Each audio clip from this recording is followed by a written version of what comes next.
Welcome back to the Raising Wild Hearts podcast. The question I'm pondering after having this conversation is, what if peace is something you don't have to chase? What if it was right outside your front door? Today, we're revisiting one of our most grounding and soul-stirring conversations I've had on the podcast, a beautiful reminder that sometimes the answers are much simpler than we think they are. Today is a best of Raising Wild Hearts episode with Danisha DeMornay, whose work explores self-discovery, identity, and healing through our connection to nature. Danisha is author of Teachings of the Great Outdoors, Exploring Nature, Robin Finds Herself. You guys, I love this book. It's beautifully illustrated. It's beautifully written. And it really mirrors the lessons that Danisha learned through nature growing up and continuing into her adult years. If you have babies or kids and you've noticed how as soon as you walk outside with a fussy baby or child, their mood completely shifts, you know the power of the natural world to help us calm in and ground into our experience, and ultimately how reconnecting with nature can help us reconnect with our own hearts and minds. One of the first things you mentioned in your bio is that you're a Haitian-American. I'd love to talk about your experience growing up and how that has had an impact on who you are now. I lived with my whole family, my mom, my dad, my grandmother, and my siblings. And so much of that experience was like my parents teaching me about American culture, but then my grandmother, who was like a very, an older Haitian woman who was like, I am a Haitian woman first. I am teaching my grandchildren about the Haitian culture. So we were always navigating the two cultures in our home. And with that came a lot of richness. I'm able to speak Creole. I'm able to understand the different foods that are important to my culture. And more importantly, in this experience, my grandmother, she was very connected to herbal medicine and herbal foods. And so growing up, she would always put a huge importance on, make sure you understand what you're eating, make sure you know where these come from, what the roots are. And so all of that learning, I didn't see all of that in American culture. That's not really what we were going to school and hearing about, right? So the different kind of learnings and abilities to kind of get these two very different worlds at once, while sometimes very challenging, was honestly what has made me so open-minded today about like pretty much any experience I'm having, is because of all of the different cultures that really do come into play at the origin of any story, of any dish, of anything we're interacting with. And so being a Haitian woman is important to me, especially now. The country is going through a lot of political unrest. And I always want to make sure that people know that we exist, that we are here, that we are resilient, that we are trying to forge our path through this very tumultuous time for our country, and that our culture is beautiful. And so I always make sure to advocate for that in any platform that I can. And so, yeah, being a part of the community is really special to me. I love your grandma. The wisdom of the elders is, like none other. And I think we don't value it enough in our culture as a whole. So that was a beautiful ode to that elder wisdom. Thank you. Yes, I know. I'm sure she's always with me. And so I know that she's happy that I can share this as well. Yes. Thank you, Grandma. You're in my heart too. That's beautiful.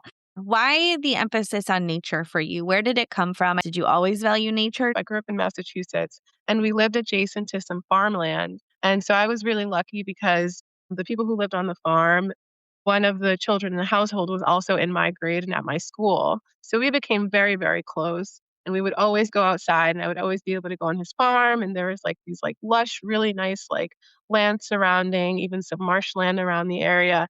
And we would just go on these like mini adventures and just kind of find things and see things. And this is before like I did not have a cell phone. Like I was definitely like outdoors and just like looking at things. And thankfully that never went wrong for me. Like I never touched something that I wasn't supposed to.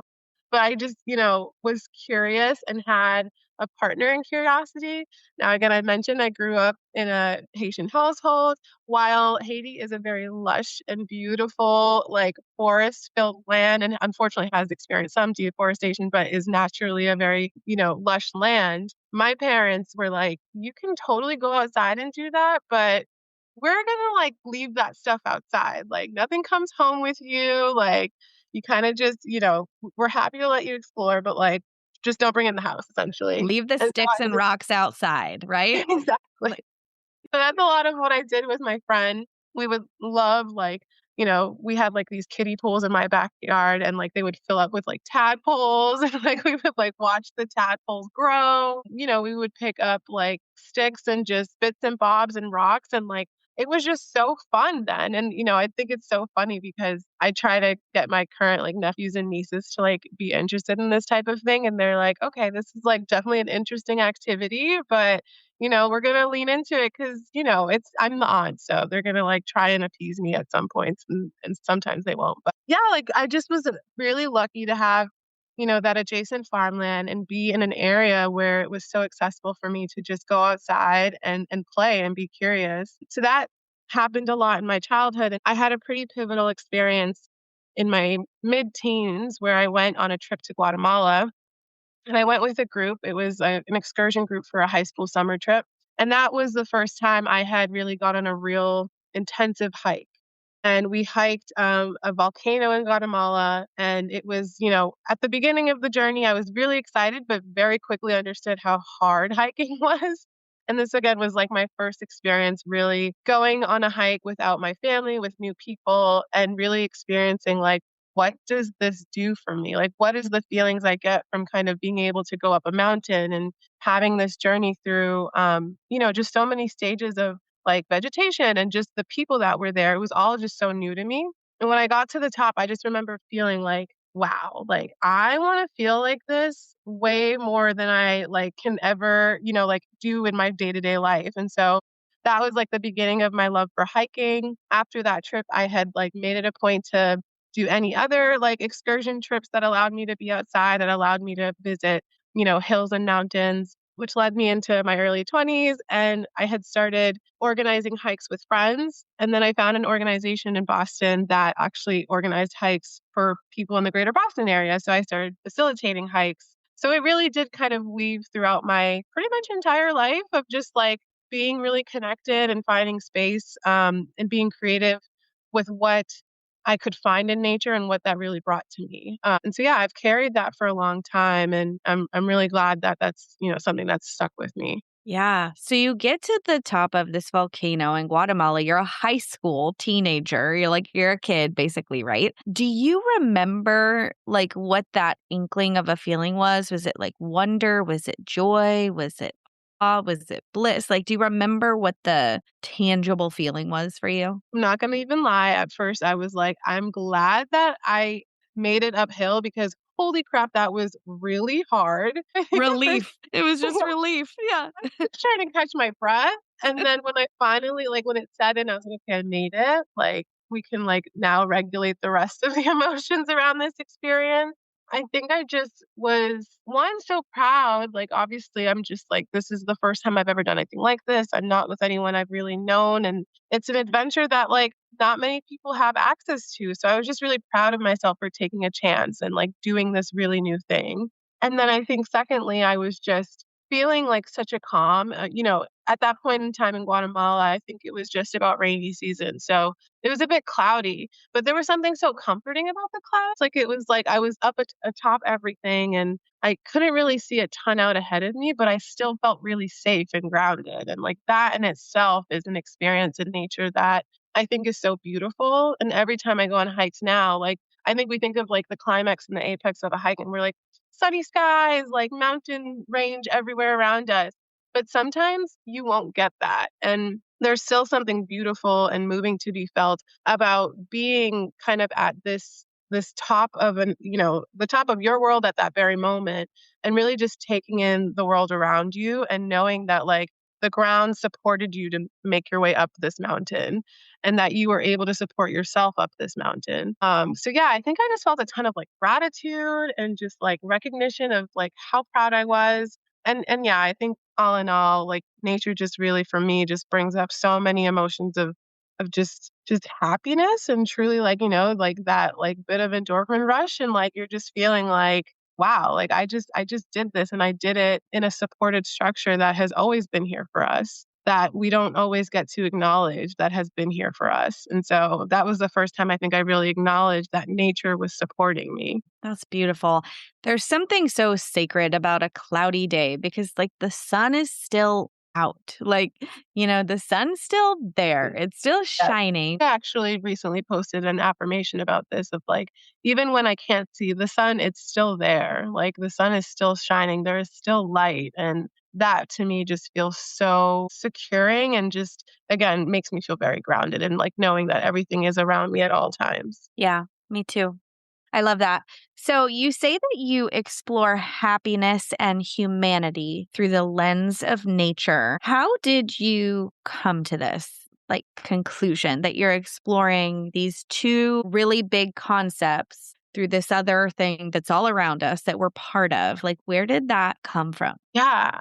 Again, I think it really does come from that feeling that I would feel in mountaintops. And I think also, there's this huge recognition and acknowledgement of, groups of peoples, indigenous peoples who had learned this so much longer before we did, that like the earth was truly something that we're supposed to be coexisting with and really learning from. And so I think I just drew on a lot of that understanding is like, this is not a necessarily new concept. It's just something that I wanna honor and recognize in my community. That again, we're socialized in an environment with, like, social media and, like, all of these different what I sometimes feel is, like, a distraction, that it has to be a little bit more complex or it has to be flashy.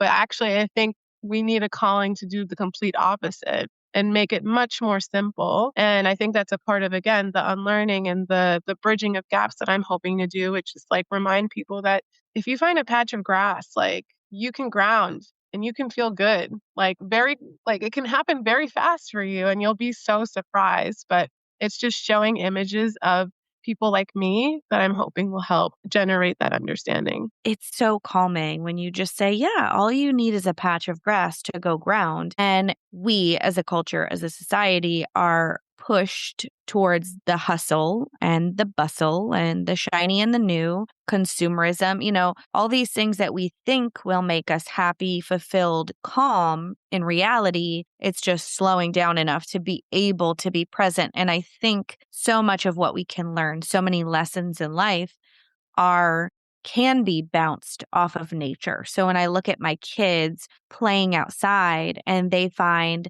a butterfly cocoon and they find, the caterpillar that's going to turn into the cocoon and they, have seen one of the butterflies die. Like it's just like, but I just think there's so much to be learned. Very simple yet profound life lessons. A lot of the time I spend in nature has made me think like, what am I doing in the rest of my life? Like, and does it embody these great lessons that I know are true to me? Am I bringing these back with me into the other activities? Like, am I really truly engaging with these messages, or are they just easy to remember when I'm in nature? And so it's like, how do we draw the connection points back to some of the things we're experiencing in our day-to-day lives that, because not everyone can just like sit on a patch of grass all day. Though that sounds like amazing, like I would love to just like bring some tea outside and like spend most of my day grounding. Sure, that would be really good for my mental health.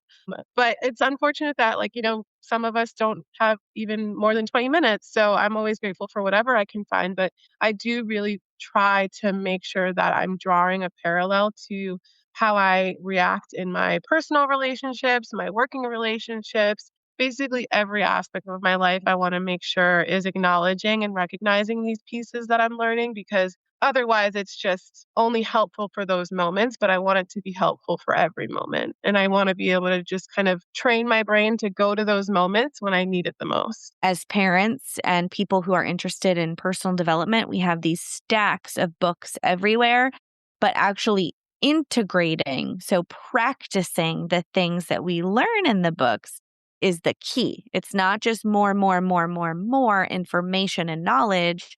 It's let's learn one thing and then practice it in a day-to-day capacity. So I think that's a beautiful point that you brought up about taking that experience in nature back into our work and our home life and our relationships and our the way we show up for ourselves and the way we observe culture and humanity and the way we Yeah. show up in the grocery line, to greet the person who's checking us out and the way we do everything, you know? Yeah, I think sometimes we get a little nervous because we know that change will couple with that, that newfound understanding.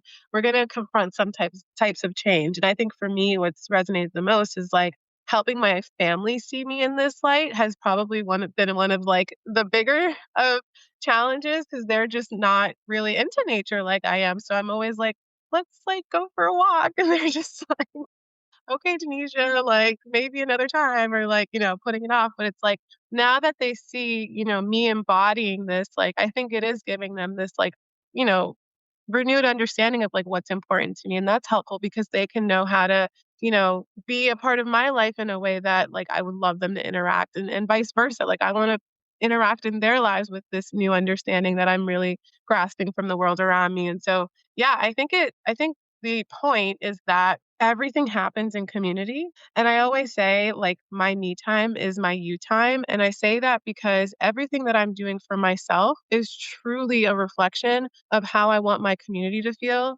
and how I want my community to interact with themselves. And so I keep telling myself, like, if I do this and I can show this to my family and my friends and the people around me, maybe it helps them feel like it's a little more accessible to them to start asking the questions for themselves. And so that's really the journey is like, how, again, back to that humanity factor, it's like, how can we bridge these gaps for each other and work on ourselves to then essentially work on each other, like our relationships and our abilities to show up better for ourselves as well. Yeah. I mean, I couldn't have said it better myself because I think that the only thing we have control over, I know that the only thing we have control over is us and how we show up. And I think it sounds like you're being an amazing example of the change you want to see in the world, and that's all we can do, as humans is just be what we want to see more of. And so you're making that accessible to your family should they choose to hop on board with that and making it more accessible to community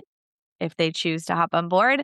And I think just that example is enough in itself. Them choosing to hop on board doesn't even matter because it that choice still is so positively impactful, you know? And it won't look the same. And I think that's what's important too. Like it might not look exactly identical to how I'm choosing to kind of explore, but as long as it's prompting them to explore something, like this journey has reminded me how it is, yeah, like just so powerful for me to have been on this journey and seeing my friends and family being on their own personal development journeys and what they want to work on and what they want to aspire to share about their art and their experiences. So I'm just happy to even be able to share space with people who are open to hearing about, these benefits and hopefully just using it for their own benefit and using it in a way that resonates with them. Yeah. Let's talk about education a little bit. So, one of the ideas that I'm obsessed with lately is I'm getting ready to teach a leadership class to a group of girls who are in first through fourth grade. And I'm just so excited about, passing. And we think leadership and it's this like girls are bossy or you have to be loud or you have to be assertive. And I think it's like this traditional model. And so I'm really taking it to this heart centered model of what is your innate creative ability? Because everybody has one. How do you feel, joy, bliss, calm in your heart? This is where we lead from, right? So if you could get into a room with elementary school aged kids, what would you teach them? What would be your class that you would teach these kiddos? My goodness. I think the first thing that comes to mind immediately is breath work and meditation. Because I think when you learn how to do that, again, breath work and meditation couples a lot of different aspects. It couples like the emotional regulation, it couples taking a beat and being reflective. Again, a lot of these things that in a fast paced world, we don't always make space for. And so I think if you can teach youth how to first kind of internally recognize the world within them to then better recognize the world around them, that in itself is a tool that they will probably be grateful for very early on and into their adulthood. Because, we and in my personal life, I've experienced anxiety and different kind of elements that had I known a little bit more about meditation and breath work sooner, I think I would be very grateful for that. But when I did learn about it, it changed my life completely. Like, as soon as we can help children grasp these concepts, it is a simple concept of like feeling how the breath moves in your body. What is that? How does it make you feel to breathe at a slower pace? How does it make you feel when you're breathing more rapidly? Because there is pranayama practices that do require faster paced breath and they ignite different pieces of you. Like the igniting of a faster paced breath is to make you build heat in your body and kind of explore what heat feels like. But then there's the cooling of like having a slower breath. And so just that in itself is a science experiment and feels very, just something that every child should experience. And so I would immediately turn to meditation. Can you imagine learning how to meditate or breathe properly when you're like a kid? It sounds revolutionary, and in many ways it is. And also it's just so simple and basic. It almost boggles my mind that every single elementary school up and down my block and yours isn't doing it.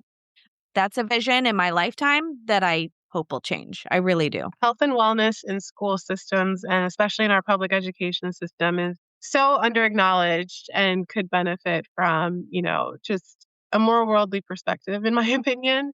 So yeah, I also dream of the day where, my nieces and nephews, come home and are like, yeah, we meditated in class today. I'm like, that's amazing.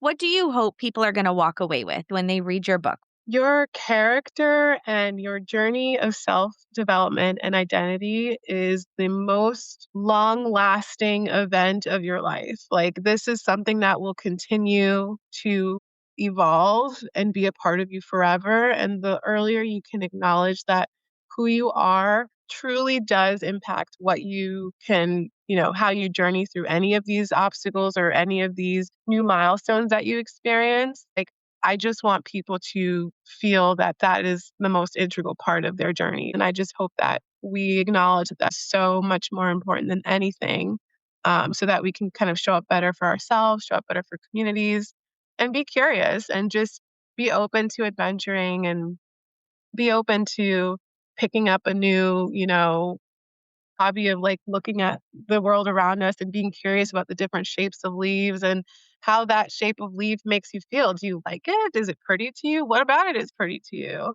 Like, just have that childlike curiosity forever. Like, I'm hoping that I can ignite that forever within myself. I'm hoping I can inspire others to feel that way. And so with this book, I also have been saying, like, I actually think adults should read it too. Like, I think like we could all benefit from this story of just reminding ourselves what truly matters and what really matters to you and how we can kind of help spread that message to young minds around us. And where can we get the book? So it's available on Amazon, Teachings of the Great Outdoors, with my name, Danisha Dumornay. Thank you for showing up and being brave and courageous and stepping out and doing the thing that was called to you. Thank you. Thank you for creating space for me to share and for this lovely conversation. I really appreciate you.